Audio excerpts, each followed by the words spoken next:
आपण या ठिकाणी कानिफनाथ महाराजांच्या प्रांगणात आलेलो आहोत। कानिफनाथ महाराजांना आमचे मित्र आता नारळ फोडणार आहेत, अगरबत्ती लावून देवाची पूजा करणार आहेत।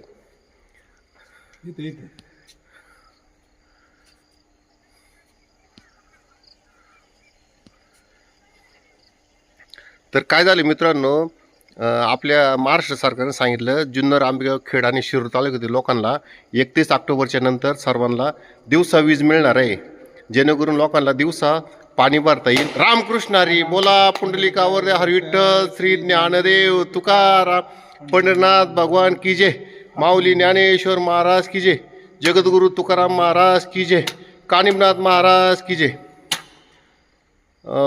दिवसाची जर 8 तास लाईट मिळाली तर सर्व शेतकऱ्यांना दिवसाचं पाणी भरता येईल।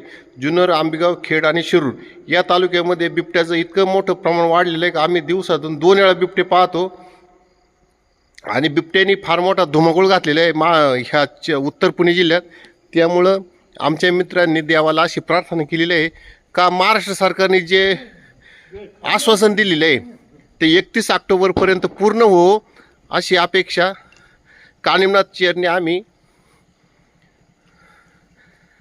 कानिफनाथाला साक्षी ठेवून आम्ही अशी सरकारने अपेक्षा पूर्ण करावी। रामकृष्ण हरी।